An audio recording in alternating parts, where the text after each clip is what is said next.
Good day, folks. Good day, folks. This is Woodpecker coming to you from the top of Lowell Mountain in the Northeast Kingdom.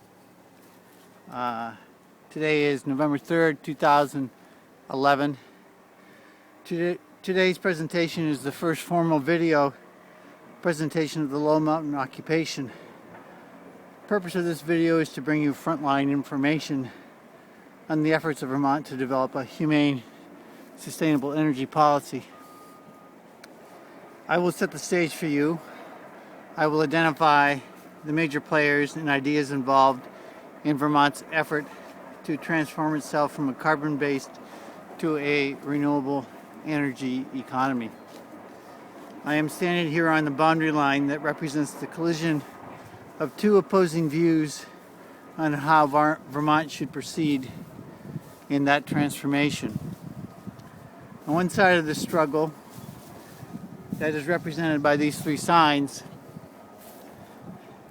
a no trespassing sign, a notification of blasting sign,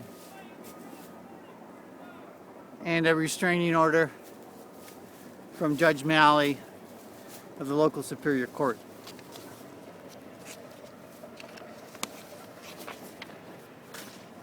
The other side of the struggle is represented by this sign: a simple, handcrafted,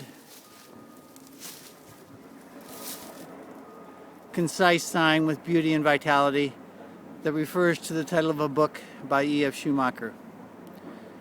He was a respected economist who opposed the tenets of classical economics, declaring that single-minded concentration on output and technology was dehumanizing.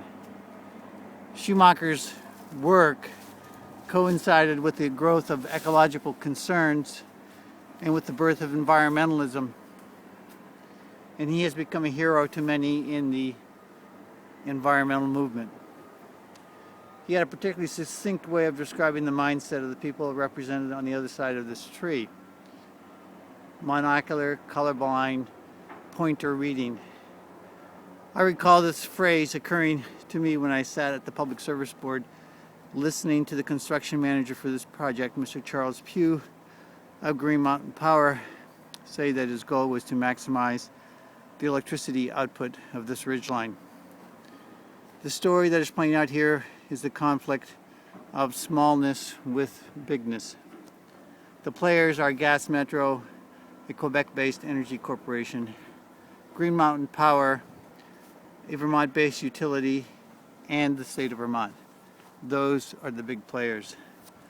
The small players, but not necessarily weak players, are the citizens of the towns around this project, and a few citizens and leaders that have seen the same drama played out in other towns and states.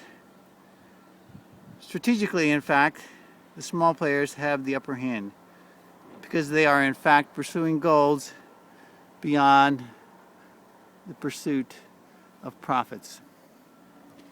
What we have here is all the construction equipment moving away from the blast zone, and hopefully, before I complete my brief lecture here, you will be witness to a blast that is about to occur. The focus of this drama is the Lowell Wind Project. 21 459-foot wind turbines to be placed along 3.5 miles of the Lowell Mountains range in the Northeast Kingdom of Vermont. The construction cost for this project amounts to about $155 million that are an investment of Gas Metro.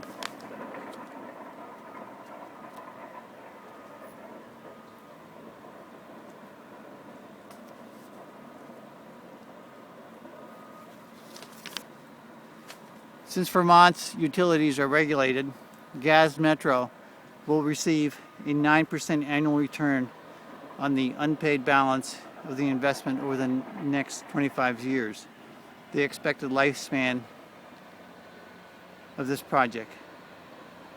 The specifics of the upcoming confrontation are: I am standing, that's a 5-minute warning for the blast. I am standing on the property of Shirley and Don Nelson, who are retired dairy farmers and own a 580 acre farm that abuts the land leased by Green Mountain Power for this project. The land is owned by Trip Wildman of Lowell, Vermont. There are two immediate issues at hand. First, this is a remote mountaintop, and the boundary line here is in question. One surveyor finds where I stand to be the boundary line, marked by those fluorescent markers up to the woods to our camp on the right. The other finds the boundary line to be over there, where you see that worker walking around, somewhere in that crane path.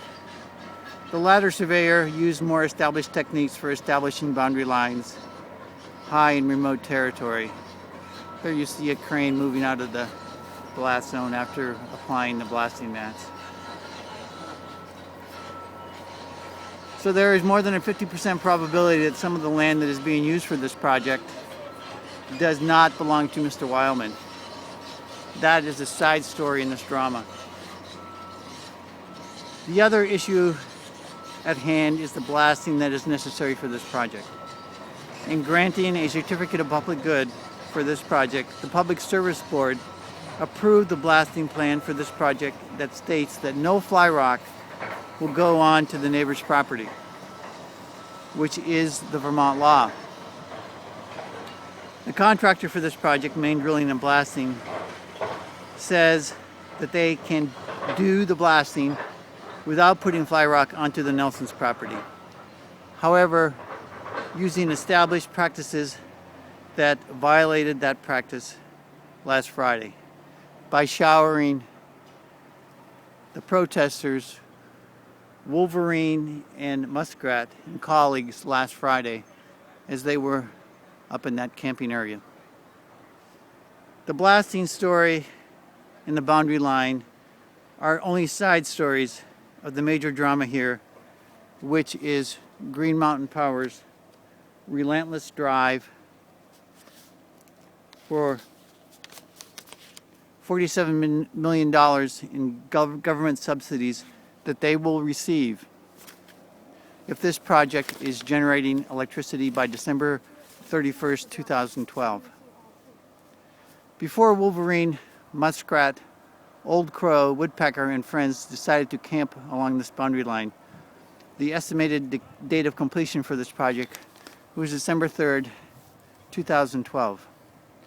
A particular note here is that the PSB approved a blasting plan that was blatantly illegal. They apparently thought that they could get away with it, which of course raises the question, what else do they think they can get away with? That schedule assumed that they would use cost-effective blasting. That is, big chargers without mats. With Wolverine and his friends here, they cannot do that. Main Drilling and Blasting estimates that with legal blasting, which they tried and failed to do last Friday, the schedule is pushed back 5 weeks, putting the estimated date of completion beyond the timeline required for the $47 million in production tax credits. So the current intensity of this drama revolves around Wolverine and friends legally standing in front of Gas Metro and $47 million of tax credits and 9% return on a $155 million investment. Given this difficulty, Green Mountain Power has gone to the court, and even though we are violating no laws, has obtained an injunction. There's the injunction. So that we can be removed from the private property so that illegal blasting may occur. Today may be the day of that confrontation. We will do our best to bring you footage of that confrontation. Note the quietness at this point. All construction vehicles have turned off their engines or are only idling. People are standing around with hands in their pockets. There are a few construction workers between me and the blast that you will be able to see in that direction. You will certainly hear it, and you will see the rock dust. I may duck behind a tree, so if you see the camera jerk, it's because I'm dodging debris. You now know the major players in this drama, the scene, and the immediate questions at hand. You will hear. So that's the 1 minute warning whistle. This story brings out many issues that need to be addressed in the development of a humane and sustainable energy policy for Vermont and the globe. These issues involve justice, ethics, economics, policy analysis, ecology, media, religion, and politics. We will strive to bring you other speakers to address these relevant issues as expressed. I'm going to duck behind a tree.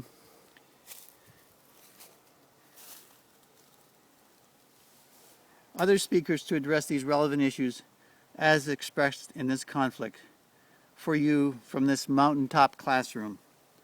We have lined up the next speaker who will address policy analysis. So I will stay here and close with the destruction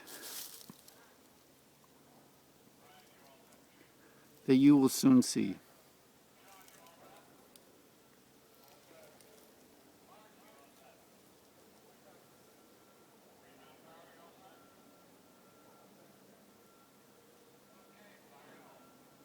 Fire in the hole.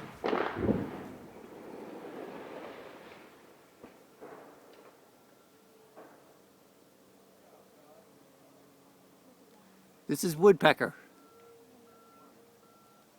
signing off.